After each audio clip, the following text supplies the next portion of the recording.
4 different times, and I give it to you as for coming tonight. You'll get all excited about 4 or 5 books. The other thing is, there's no books are here, but they're not, I'm not pushing the books. I just wanted to make them available in case you had an interest in buying them. But all $20. So, either way we go, we're all friends, and I just want to show you some slides tonight. Give you a little background, World War I, World War II. World War I actually started World War II because all the countries in the world were in depression. And I could talk for an hour about depression, but I can pass on to that and go into the war. The thing that happened was all the countries were broke, and so they started looking for ways to make their people happy. Germany started out that way with taking all the Jews, taking away all their equipment and putting it in all the slave camps and factories to make war machines. And so that's what Germany suddenly came to power. Italy wanted to do the same thing. Japan wanted to do the same things. So in 1940, they signed, the 3 of those companies signed a pact of steel, which meant that they were going to conquer the world. And we sat here very complacent, very broke, and very unarmed. And so we let the war go on, the Battle of Britain, we let Germany conquer all of Europe, we let Italy conquer all the Mediterranean area, we let Japan conquer all of China and all the islands in the Pacific. And so Pearl Harbor was almost a blessing, even though it was so horrible and terrible. It made us go to war and defend ourselves. And we weren't ready to defend ourselves. But in 1941, Japan settled that question, and so we did. And then we had to. So we started on the last place, in the last place. And we were very lucky that we could hang on. And we had 2 oceans separating us. Of course, the West Coast was completely undefended because our ships had been blown up in Pearl Harbor. And we had Japanese troops in the Aleutian Islands. Many people forget that. And so we put a lot of Japanese workers who were unidentified and unregistered, and we didn't know who they were. So we put all the Japanese in camps, not concentration camps like Germany was doing. But they were doing sabotage, they were doing this and doing that. We couldn't trust them. And so we went into the war. And that's just a quick thing I wanted to tell you. And then our draft, we got worried in 1940, so we had a selective service where we had reactivated selective service. Everybody from 18 to 64 had to register, but they only drafted the men from 21 to 35. And as we went into the war in 42 and early 43, we were losing. And so they said, we got to have more men. Where are we going to get them?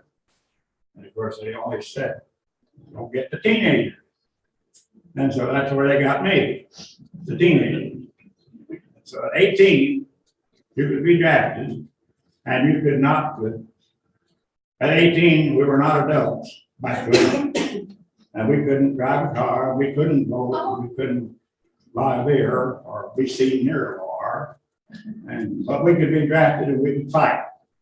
And so I came marching in. They drafted me out of high school. And from that point on, I belonged to Uncle Sam, no longer named, just a serial number. 3570792.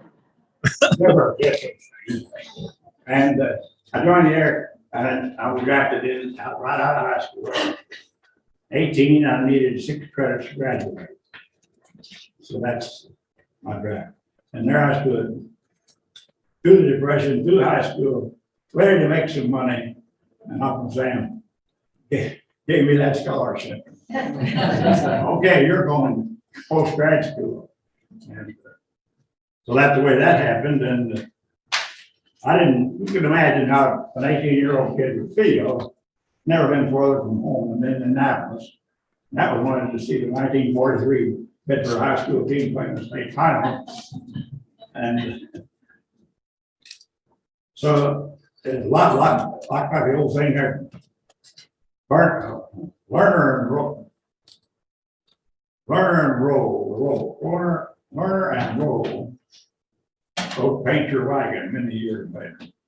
But the thing that struck me about the song Lee Marvin sang was, where are you going? I don't know. When did you get there? I ain't certain. And that was me, drafted in the Fort Harrison, set for Amarillo, Texas for basic training. They said, you will be an air cadet if you sign up for the Air Force. And of course, I jumped at the chance, and I was a cadet for 8 weeks. At the end of 6 weeks, I thought, well, I better go there and buy a ring. So I bought my air cadet ring, here it is. And 2 weeks later, they washed us out. So then you had a choice. You took an aptitude test, and if you passed something, I passed radio. And so I got to a radio school, and then to gunnery school. Some guys passed mechanics aptitude, and they got to go to mechanic school, then gunnery school, and then combat crew training and overseas. Some guys didn't pass anything, and they went straight to gunnery school and combat crew training and overseas. So some of the boys that I went through basic training with were dead before I ever got to the combat. So I give you a little background on what happened, and I talk for hours. I write on it. I enjoy writing and telling stories on it. I'm a historian by choice. Started this in 1920, and we interviewed a lot of people at Bedford North Marks High School. And so I got a lot of stories that are gone, except I saved them. And I got a lot of diaries from other people who wanted their family member remembered. And it's fantastic. You can't believe some of the stories I've written. I get some feedback from time to time. Amazing. All right, we're ready to go. We're here, but I've done 7. I've done 5 on the war, and these two fun books. I made the illustrations. Just laugh. That's just something that's all fun. You know. Okay, are you ready for the next one? This is what we flew on. I made the B-17, and it simply shows you the positions. I was a radio operator. I sat right in there behind the bomb bay.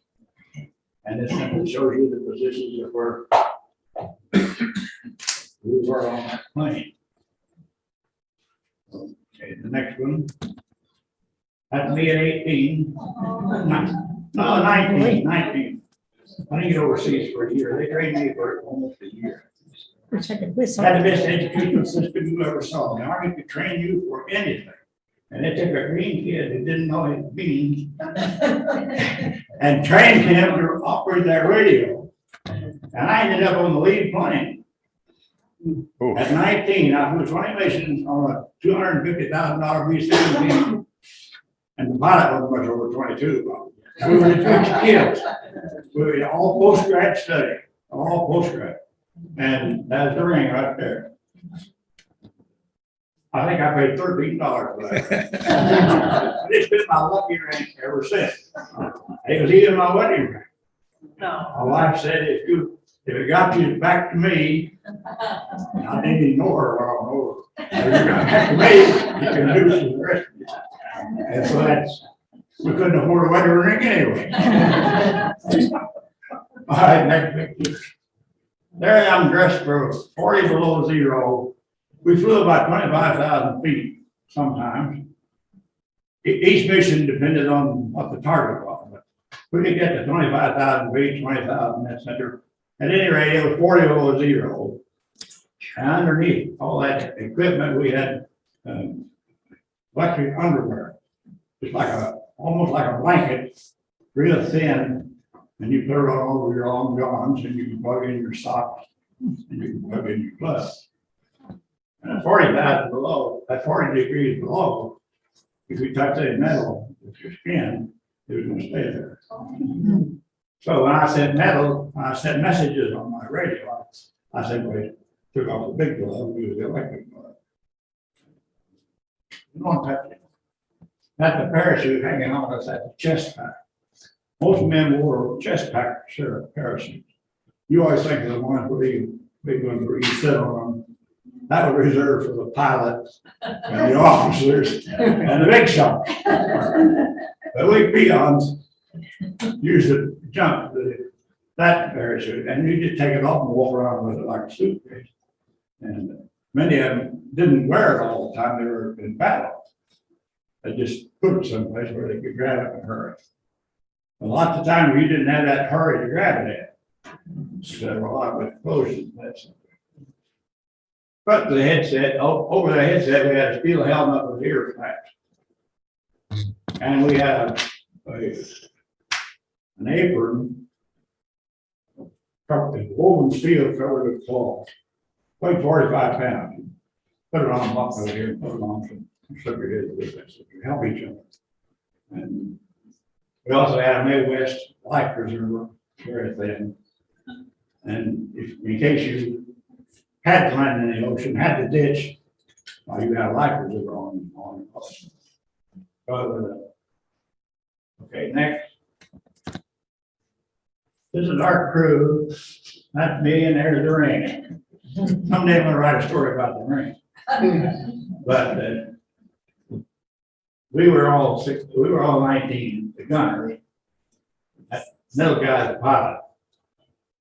On the far left, the navigator, he's the co-pilot. The reason we only have 7 men showing instead of 10, normal B-17 crew is 10. But we had made lead crew after 4 missions. This pilot was so good that they trusted him to be the lead crew, and of course we went along, you know. That's why I began to wonder why they were trusting him with that expensive plane.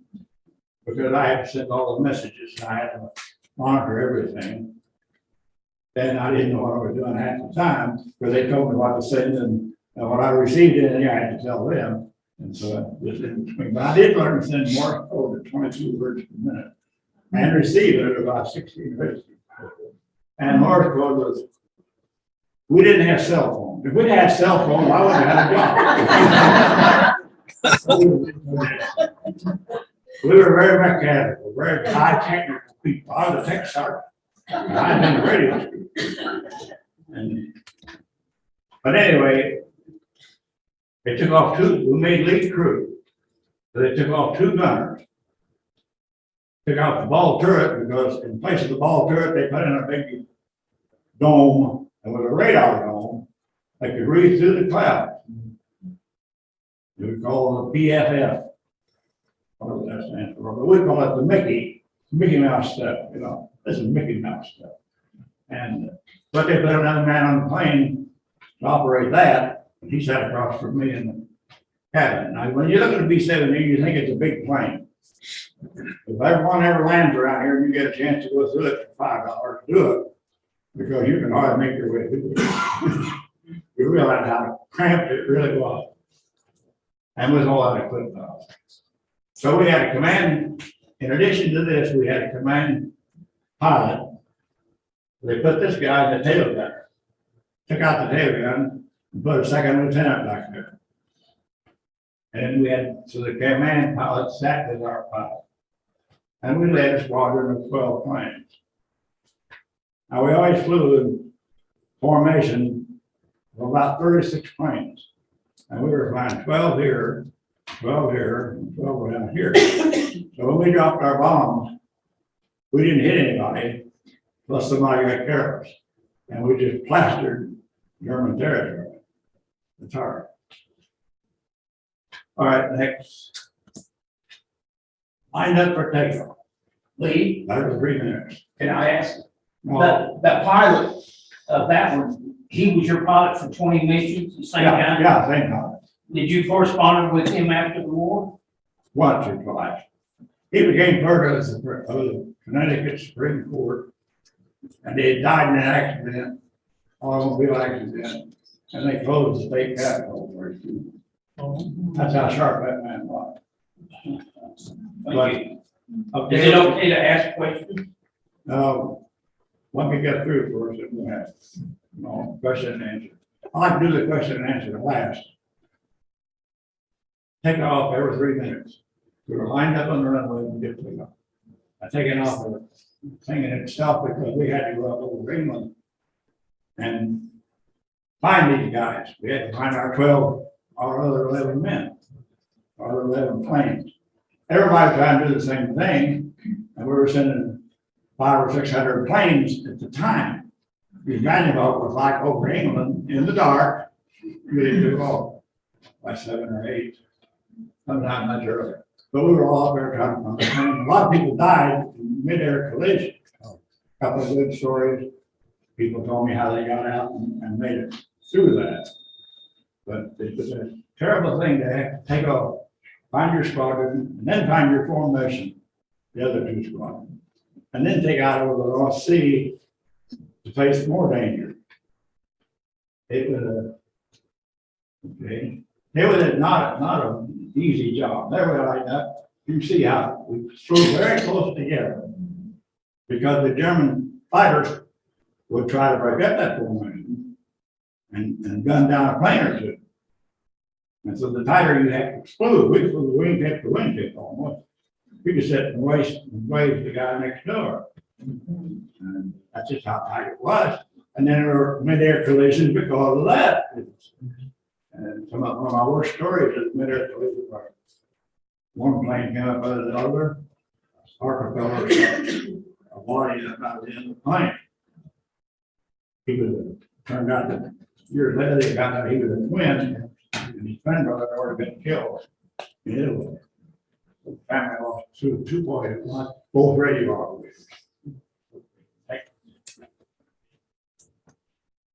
That's the way we had to dress. I told you about the black jacket and the oxygen mask and the gloves and the helmet and the goggles, of course. Throat microphone. We didn't have to hold the microphone and talk into it. We didn't have a throat microphone.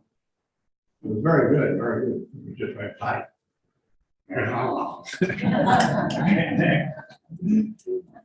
That's when I flew on after. Years later, they brought one in Indianapolis. I got to fly on it. I flew on 3 or 4 times on the whole thing. I don't do that anymore. Susie did it once, and she doesn't do it anymore. They give me 3 rides if I come up. They come into Indianapolis. They say we're booking. We want to show people the plane. And I go up there and I be interviewed. Big shot on TV and everything. And that's why I gave you this. Okay, next. Anti-aircraft with a shell that came up and exploded like a shotgun shell. And this is, I want you to see the picture. 32-inch high shell, full powder, 32-inch high slug. That could explode. I don't know how they did it. Then they could get to our height. They had radar on the gun, and they could make they could put timers in the shell some way so it would explode right out. And they just filled the sky with pieces of metal like that. And they would rip through planes and men and everything else. So many men were killed. The plane wasn't taken down, the men were killed. There were cases where, one case I really was a pilot was for the very first mission. We were going in and a co-pilot. They were going in and driving in and had the bomb bay door open right over the target. His co-pilot went, boom, and he was dead. And he flopped over against the pilot.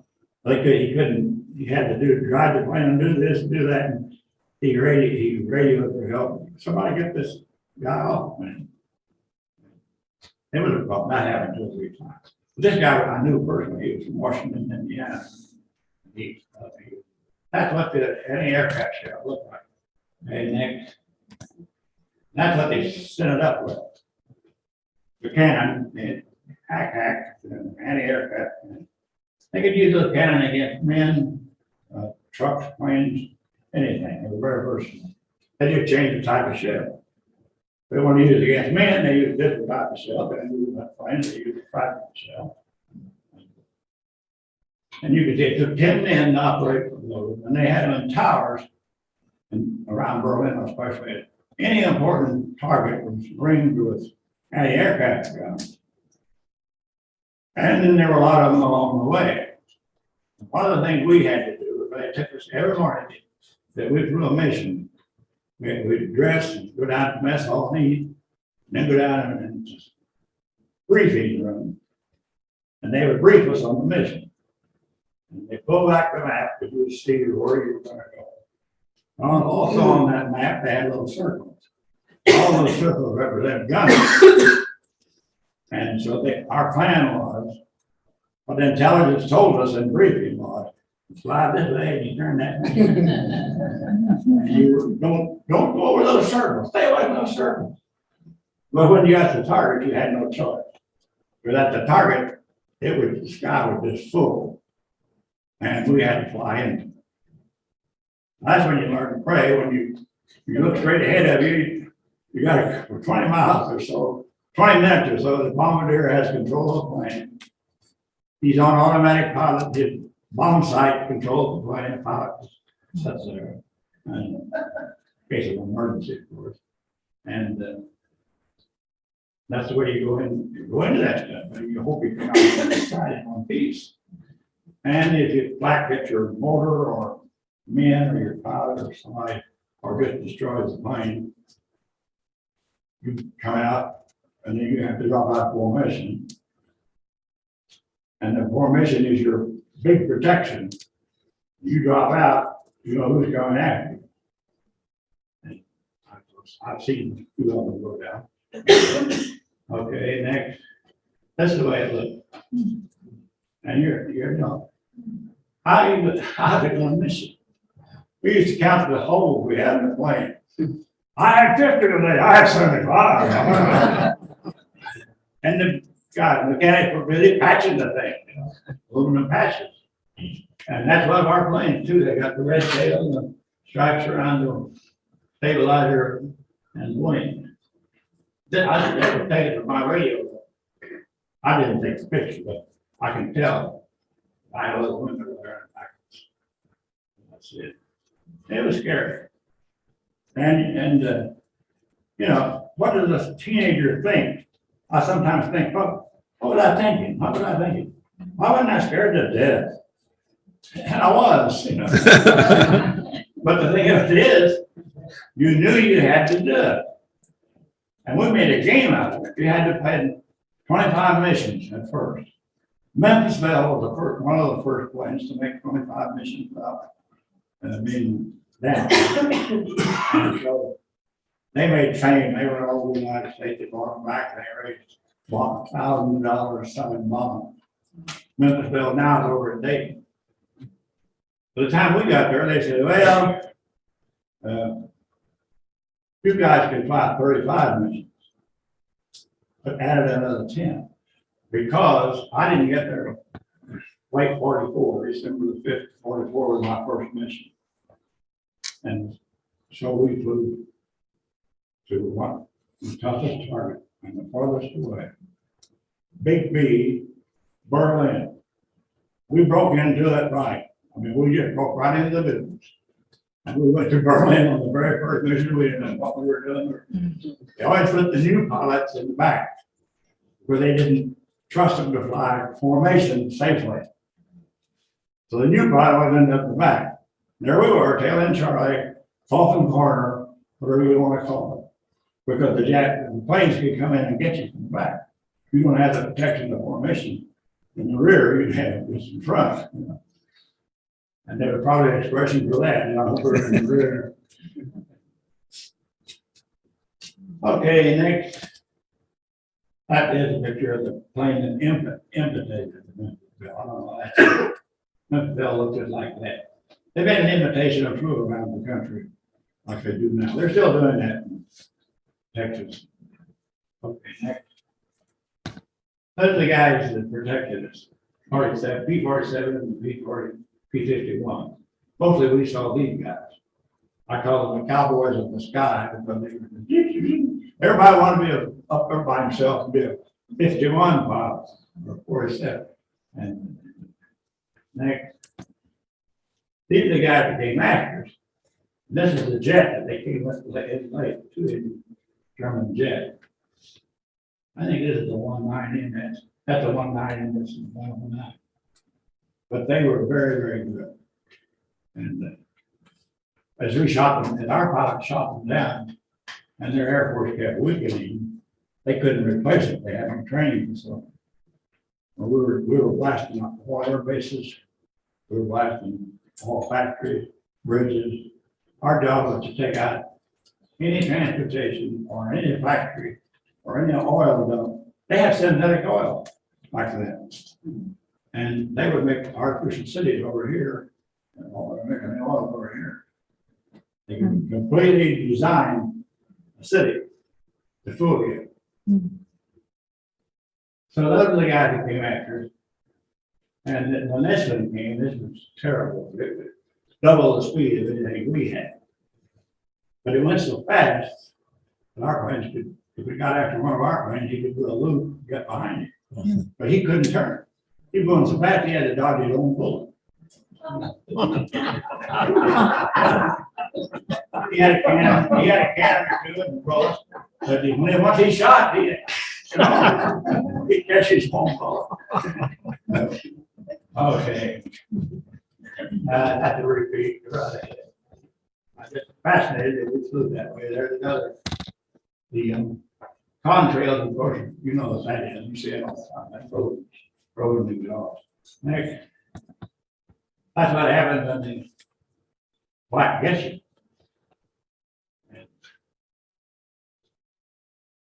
We're still dropping bombs. He got hit. And 10 men died from it. And sometimes you had a chance to bail out. But generally, once that plane started down, centrifugal force pinned you wherever you were. You weren't moving. And the pilot was always the guy who tried to get it, straighten it out, blah, blah, blah, so his men could jump. And the pilot went down more than the others. The pilot was the extreme commander. His word was law. If you could sneak the wife before he could have married you. He was just like the captain of the ship. Okay, next. Some of them came back. Wow. B-17 was one of the toughest planes. They had maybe shoot at ribbons, they come back back. In this case, it's bombardiers. I walk over here about this is his chair. This is the bombardier chair. He didn't make it back. But the navigator was back here in the little room under the pilot. And, he was wounded, but he was able to get him back. Even though he was wounded, he could still bring him back to that thing went. They heard it coming, it was whining, they heard it, they could hear it from a mile. Didn't make it in. He could make it in on 3 motors, he could make it in on 2 if you're lucky. But by the time we got there, they had ground forces had conquered France and were in Germany. And so we had former German airfields that we could land at in Belgium and France. So somehow we didn't have to come all the way back to England. You could drop down and dodge. Be lucky enough that the German fighters didn't find you, and you would end up down there. And that was always a blessing too. Some guys would try to make it back, running out of fuel or all shot up. And we always, it was the North Sea that we covered all the time, all the North Sea. Everybody thinks of the English Channel. But once we conquered France, the English Channel no use to us. We went out over the North Sea. And if they ran out, we're running out of gas, and we're all shot up from that motor or 2 out. They would try to throw everything they had overboard, all the guns. Of course, we dropped the bomb over the target. But if they tried to ditch, they could hit that water like that, skipping it off. They had 3 minutes to get out. That's what I'm saying, 3 minutes. Well, we had rafts on there. I had one of those on my I could throw out. We had a hatch on top of the plane. Pull that thing out. And we draw, scramble out and try to get one of the rafts.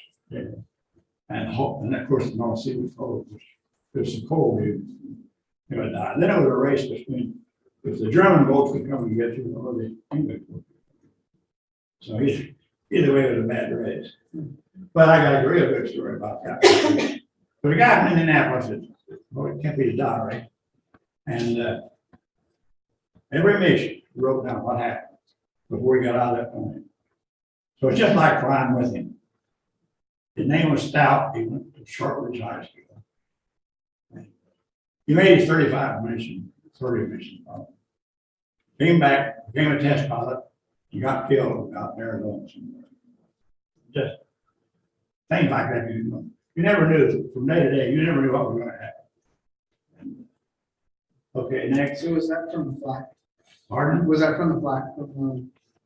Yeah. The flag could explode right on you. And then you just disappear. Your plane would just disappear. Everybody gone. The guy didn't have his chute on. He was just flying through the air. One guy swears that he saw his buddy flying through the air without a chute. As he went. This is Louis Willie. Everybody knows about Louis Willie. He'd have done 90 missions or something before they got shot down. But the pilot got out. Okay. That's a German concentration camp. See, bailing out, the reason some guys would stay with the plane as long as they could, because bailing into Germany meant concentration camp and death for a lot of them. They didn't make it through, starvation. And so they had a couple of guards and machine guns and et cetera. And all the barracks were inside this fence. And inside they had two fences and the guardhouse out here, two fences. Then next to this inside fence, they had a 6-foot fence, about 6 foot out and about 6 foot high. And that was called a tripwire fence. Any prisoner that touched that fence or crossed it was immediately shot. Top, no question. Shooting, they didn't lay there all day, but listen to the others. So I got a lot of POW stories that the guys survived and rolled out. Next. And this, of course, is the reason we were in the war in the first place. We didn't know it. We knew that how they were treating the Jews. You couldn't help them, though. There were refugees coming all over the world. But we sat on our pockets. And we wouldn't get into war until we were forced into that war. And you're lucky we were, I think. A little few years later, we've been in Germany and Japanese. But it just showed a little girl, people dressed were very fine, and the armed guards. Just right in that neighborhood at night, and all three over the, not a train, a cattle car. They packed it in a cattle car. So they just couldn't stay out, they just stood. And they had no facilities. They were right all day to Auschwitz or 20 other different camps. And then I on the dock. When the train stopped, they got one out of there. They started out the old people and the young kids. They said, okay, you. And they started out the able-bodied men. But the old man was the old women and the kids. And they said, now you can go over here. We'll take you out to the cottages and you can take a shower. Sick. But they took them to the cottages, then they took them into the shower room and everybody stripped down. So they had all clothing again. And then they just turned on the poison gas they had invented. They had invented special gas to kill people in that shop. And then they had fire furnaces next door to burn the bodies because they couldn't bury them fast. So that's what I think about when I think of Van Frank, or I think of this girl that's here. Next. There it is, Auschwitz. Polish people have left that open. They can't hide history. Today, everybody's trying to hide history. Tearing down statues, they'll deny things, they'll say Then the Japanese internment camp was long. They'll say anything. And they said, the other day they said we shouldn't have bombed the German city. And they were lobbing rockets and guided missiles and bombers all over England. And now everybody they conquered. And next, don't get me started on that. Okay, had the Queen of England and the King back there. And they would come and visit the air crew and cheer them up and congratulate them on good victories and things. They never got to our base. But we always thought that she should. That little woman back there in a hat, that skinny princess, is now the Queen of England. So we had that thrill, that hope that she might come and be good.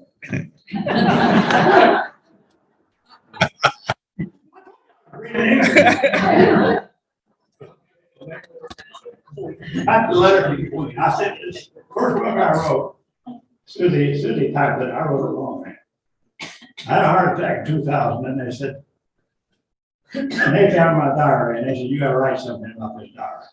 So I wrote the first book about my diary, and I sent it to the Queen, the present Queen, and her lady in waiting, Annabelle Whitmire, was answered me. So for years I thought that I had my first book in the palace. See, I'm still reading it here. At 75, I was still reading. Okay, what's that out next? I like to see that. Oh, that's one of my diaries. That's one of my diaries. Diary pages. We had to run to the base when we weren't flying, or we weren't in training, or we weren't testing airplanes. We could run a little town close to us. And I was stationed in a town called E-Y-E. And it was next to DISS, D-I-S-S. And so our waist gunner got hit with a piece of black in the helmet, and the helmet had on his optic nerve, so he lost an eye. And I saw the whole thing. So the first book is Through These Eyes. Lee, what country? Isn't that clever? What country were those cities in? Where were you stationed? What country? Oh, England. Oh, I was in England. I forgot to tell you that. England is had a lot of mountains and rivers and etc. But the southeast part of England is all agriculture, farm, flat, next to the North Sea. And so that's where our air bases were. We had 43 American air bases. They had the English RAF bomber bases. The fighter bases generally just took off on the ground, the earth. And so England was just one big airport. We took off, we were 110 miles away. We took off, we had to go this way, and they had to go that way. That was understood. You were just right. That was it. And so the air was just full of airplanes. And one little mistake or one jigaboo could really cost you time. This is the time we bombed the air base. I tried to be an artist and I do that bomb, and here I did again. And we had to start and try some from the paper every day, tell them what we'd done and how good we were doing, and keep it up. And so I just cut that out. Okay, the next one, same thing. My writing has improved greatly since I found a computer. But there again, we bombed a fighter in the field. We go out where the fighters would catch the fighters underground and along their field. It's better than meeting them up in the air. We got hit with fighters twice.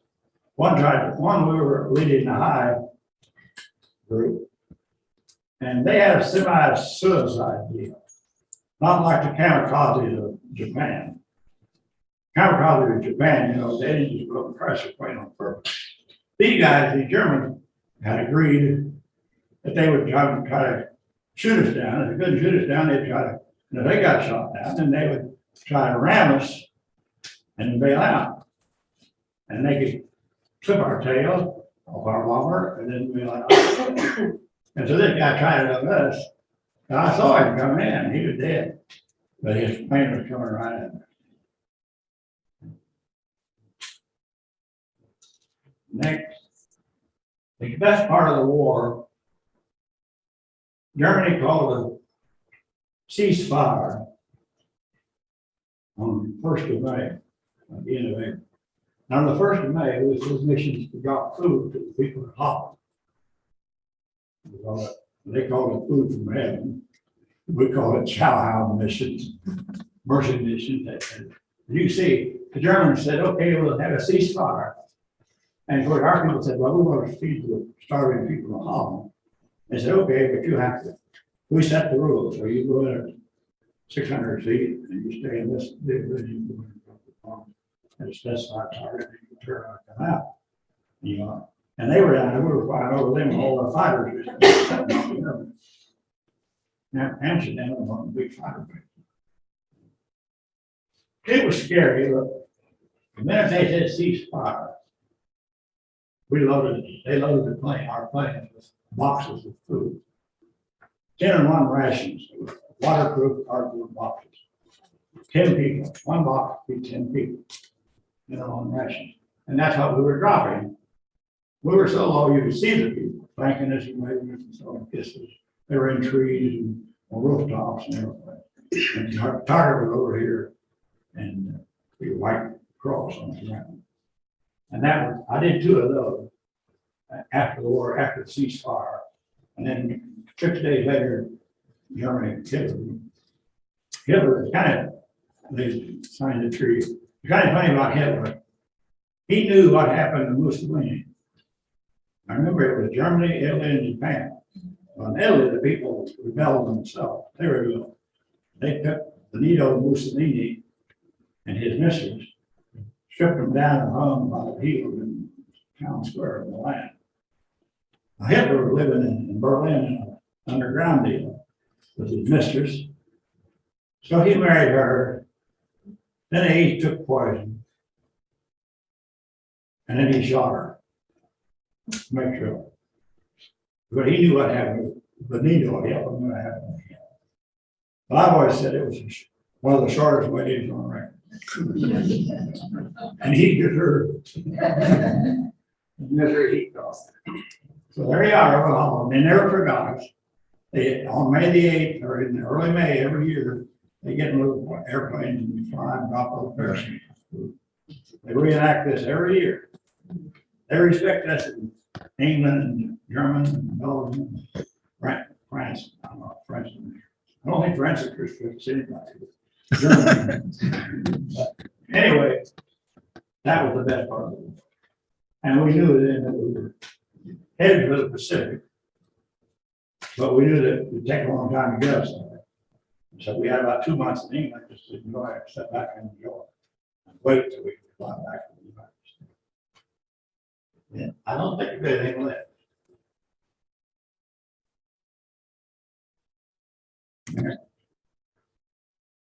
There is one thing left. I had 3 guys that got killed that I knew, and one was on my crew. And they're buried in the Ardennes Cemetery in Belgium, or in that little area. We have 23 cemeteries overseas for America. Each country deeds the land to us. It's American soil, only 30 acres or so. So we treated American soil. We have American Graves Commission. You can look at all you can look up anybody you've ever heard of. See, there's a plot that's exactly where it is. This happens to be Pickens, who was on the crew next to me. And they all got shot down, trying to make it back home, back overall. But our Walter gunner got taken off our plane, put on another plane, and he was shot down on the very next to the last mission of the war.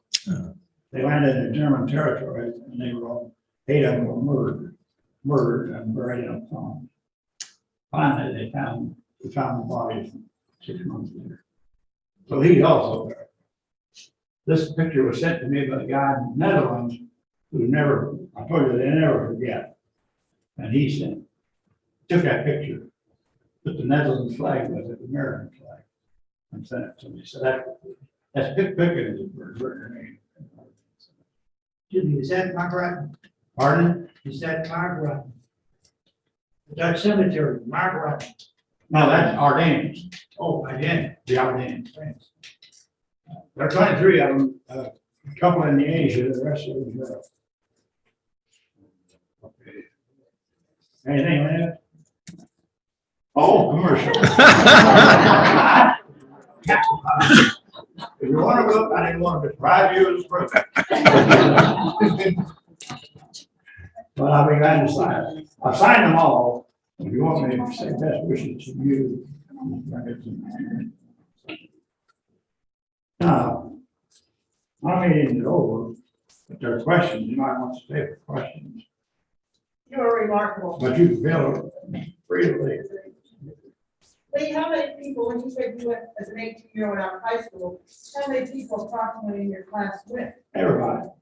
Everybody who graduated in 43 just marched out of the station. Their names, some of their names are over there on the courthouse lawn. Okay. They didn't make it very long. They went. But everybody, they just went, that was just a- Yeah, I think there's 200, well, Brad could tell me 225. So 120 some on the market will be. Yeah.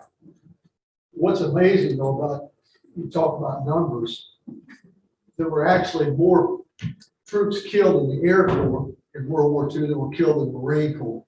Yeah. Because you gotta We had remember, the highest losses of anybody because we were doing the worst, the most dangerous job. Every day. Every time you throw on that plane, you knew you could die. And it was just that feeling. But we were so young and full of it and patriotic. Some people have feel full of it. But we did it, we had to do it. And we made a contest out of, okay, got number 10 in, let's get number 11. And they'd cancel it. We'd say, oh, hell, we want to do number 11 with that. And that kind of attitude, I don't understand yet. But we were wanting to go out and be shot at. It was silly thing. But we wanted to get those missions in and get it done. Now, the guys on the ground, I got a lot of ground. I can talk all day about John Hill from Eudora or all from French Lake. Actually, there are two. And I put those in there too because they were down there on the one and did the mud and trenches and marching most of the time. And they suffered the same, even worse than I did. Were you ever injured? No, I was lucky enough. You were blessed. Something my back to Those But crosses. it's all around you, you just knew. We had a policy, you don't get to know anybody very well, because he may not be back there to eat supper with. So we didn't have a whole clique on our base, on the other base. For your own mental condition, you were better off to stand in your own crew, maybe, well, there are two crews in Neeson Hut, we had to sleep. Our huts were Neeson huts, it was a big old barrel, on the ground, little bitty stove. And had the worst weather we had, the coldest and most snow. And it was just terrible. I mean, go down and get ready for mission, they canceled. Weather had been bad. Well, one time, the guy lost his eye, we came back with him, all bundled up and had a little morphine shot. And we couldn't land, so we looked down and see the snow flipping right across the, closing the base, and so we had to go to another base. And it was perfectly controlled, everybody knew everybody. They knew who we were and everything. Thanks to the radio man. We landed at another base, he plugged me out of the hospital. He went in and we never saw him. He got a trip home. Purple Heart will pass home unless it was posthumous. No, I feel awful for that. I feel all this. I do this because history is not being taught. I could almost give you a quiz. If you heard of these guys, Adolf, we've heard of Adolf. You know, you've heard of Benito. You've heard of Tojo and Benito. Have you ever heard of Harry Carey? It's killing. Not the sportsman. Harry Carey. It's The killing. Japanese were so frenzied and so, I must have been woken up. They believed if they failed something, they should commit suicide. And they would get all dressed up and sit down and take a knife and go to themselves. And then they would volunteer to fly the kamikaze mission. They take nothing except this little, whatever they were wearing, load the plane with bombs and fly and crash into the ship. Most did it in the Pacific and they were sinking our ships. Can you imagine? I can't imagine somebody that crazy. Crazy enough just to go up and be shot at. Were they on drugs? I don't think they were. I think they just prayed and they were convinced that the emperor was a holy person. And they just did it. You had an enemy you could not defeat except shooting. Three of the most famous entertainers of that era went in the Army Air Corps. Jimmy Stewart, Oh, yeah. Clark Gable, and Glenn Miller. All three of those went to the Air Corps. It was a patriotic, it doesn't work today, but it was a patriotic thing and everybody went. I mean, There were pilots too. Gable and doctors Stewart were would both go, pilots. nurses would go, everybody went. Martha Ray was one of the famous people. Bob Hope, of course. And it was just, it was a united effort. And of course, I'm very bitter. I think today is, you know, who you look today or not. Of course, today they're a couple of electricity or couple of gas. We won't have to move on. Or you buy an electric car. How about a round of applause? Now,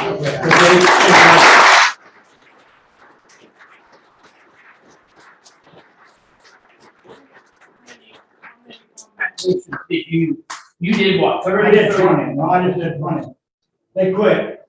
We were so good, they just quit. You know? We were lead crew, and we only flew about every third time. The one thing I fought was the war, the Air Force. They made some of those guys fly 2 or 3 days in a row. You can't do that. I did it once, 2 days in a row. And it just leaves you limp. You don't get any sleep. You got the fear factor, you got the breathing cold, you get on the plane and you got there 40 below, the oxygen didn't even know if anything was wrong in the car. And they can't bring you down. They didn't have any restrooms, didn't have any food. And you were on that plane for 5 hours. So. But it took you a couple of hours to get ready to get on the plane. And when you landed, you had to go into debriefing and tell the intelligent people what you saw.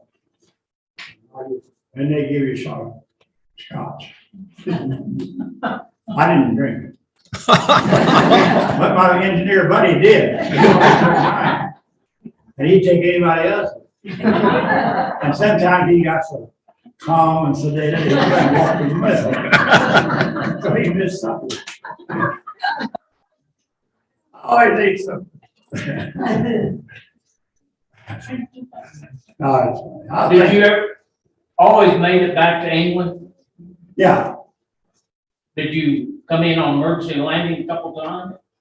well, the day that snowstorm closed us, they told us ahead of time, your field's gonna be closed. You're gonna have to find a place to land. Then they found it for us. But I saw it below you could see it sweeping in across. And I mean, they spent nights, night after night, mechanics and ground crew. Spent cleaning runways and that stuff. And ground crew, every plane had a ground crew, 5 or 6 men, kept us in the air. They repaired the plane, they got it ready, they loaded it on.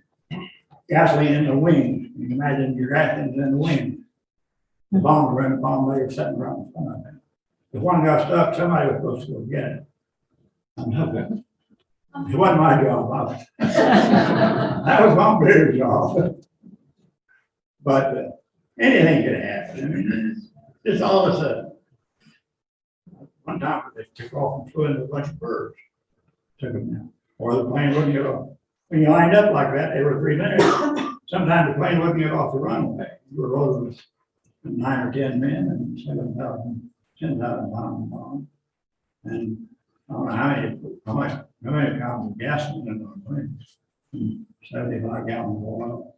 I mean, you had a lot of weight to get off the ground. And sometimes they couldn't do it. They just fall. And he had crash landing when he came back. We then shot up, or they motor off the motor or two. Part of the plane had been shot off. And they said, we're making a crash landing. They're out. Everybody's out. Some made it, some didn't. Sometimes it was just, I had a film I wanted to show you, but we're too old. But this plane comes in, lands perfectly. Boom! It disappears. That was a good way in there, full of what you people were. Maybe God erased that one, I don't know. I have But a, that was crash landing. And they come in and say, we're gonna have to make a crash landing, we can't get the landing gear down. And then all got crews would bail out. But football, I had to stay out and try to make it. And there are just so many ways. And of course, if you went to London, they were in blackout, or the whole field blackout. Very few people in Bedford realized that World War II, we had, in Bedford, we had blackout drills, we had air raid warfare, we had the whole shebang, and we thought we were going to be attacked anytime.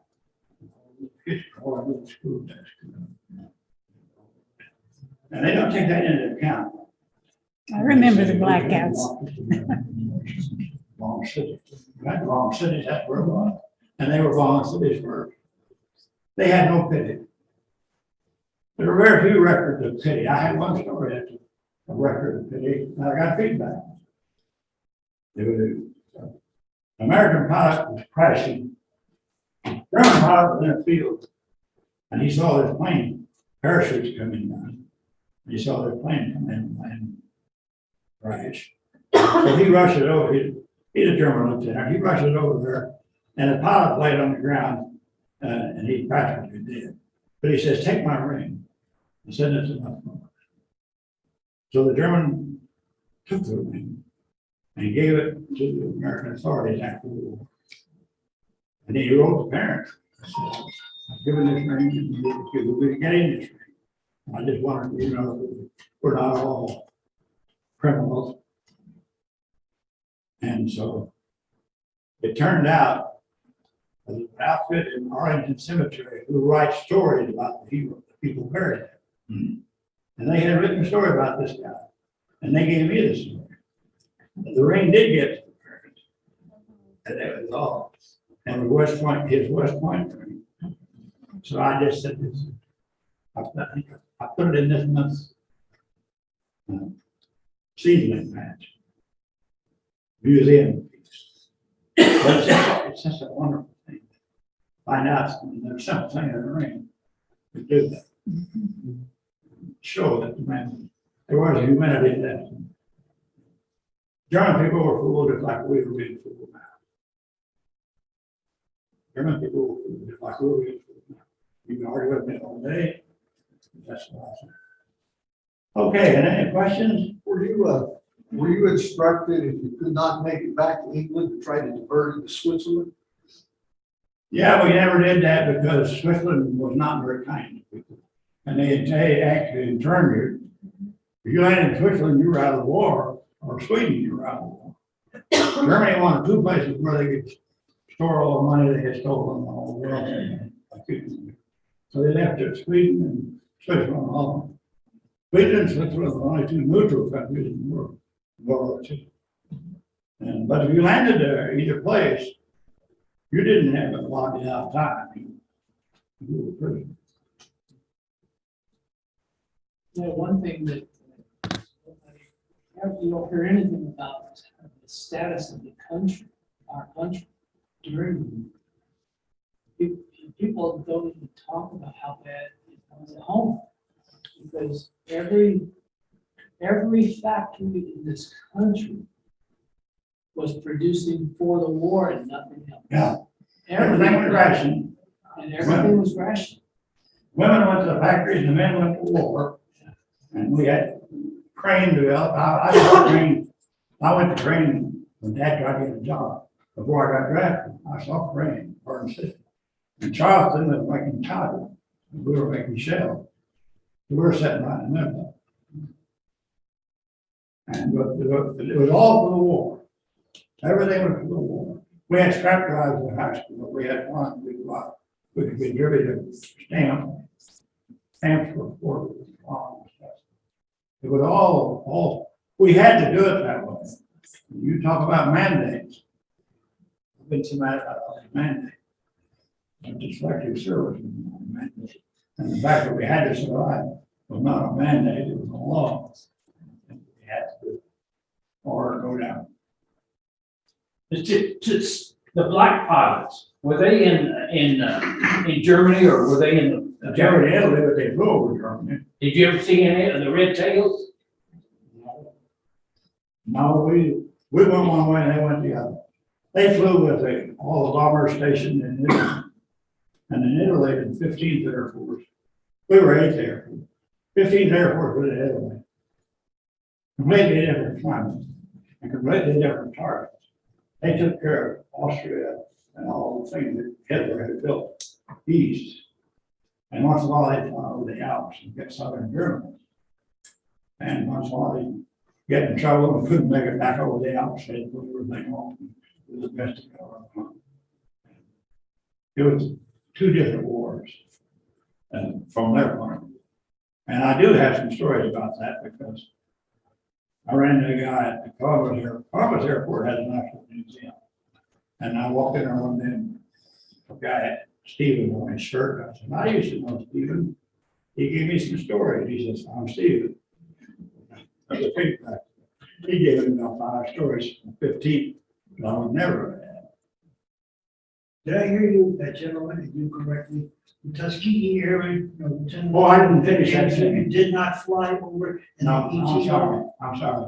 The Tuskegee Airmen were Truman's idea, and he said it's gonna work. And he made it work with Tuskegee. What people don't realize around here is that at Freeman Field, we had a bunch of Tuskegee people studying to be twin engine pilots in Seymour, Freeman Field. They had a mutiny. White people wouldn't let them, colored people come to the officers club, even someplace down there. Where was this? And that happened in Seymour, and that's very, very, very quiet. It never talked about, but it happened, and it was on. And they actually had mutiny for a few days, you know. And then it was like here. In Tuskegee, Alabama. Tuskegee, Alabama, Free. fight. It was like, So forth. Lena Horne came there, Nat Cole came there, no whites, either entertainers or audience. But they Total were- segregation. but they became fighter pilots with the 15th, and they became P-51 pilots with red tails, Yeah. and they were very, very good. Oh, yeah. And they did go over the Alps. They did go to Germany from the south side. One guy was captured, one, two. The Germans had a special name for them, and they were different. Schwarzkopf. Blackface. Yeah. That's what we call it, Schwarzkopf. And I interviewed the widow of one guy. He came back and worked in Indianapolis in the post office. But he passed away. But I got to interview his widow with my story. She approved that story. It was in one of the books. It may be in, I've got one more planned. And that story will be in there too. You're quite the artist as well as author. Oh, I've did you loved your see that? pictures. I was so proud the other day. I was so proud. Good. My cousin Boris. I send them down there and just. Oh, But, they're very you good. know, I have fun with pencil sketches and acrylic. but I do better with that. We, But I got some over here. we salute you, sir. Yes, sir. We salute you.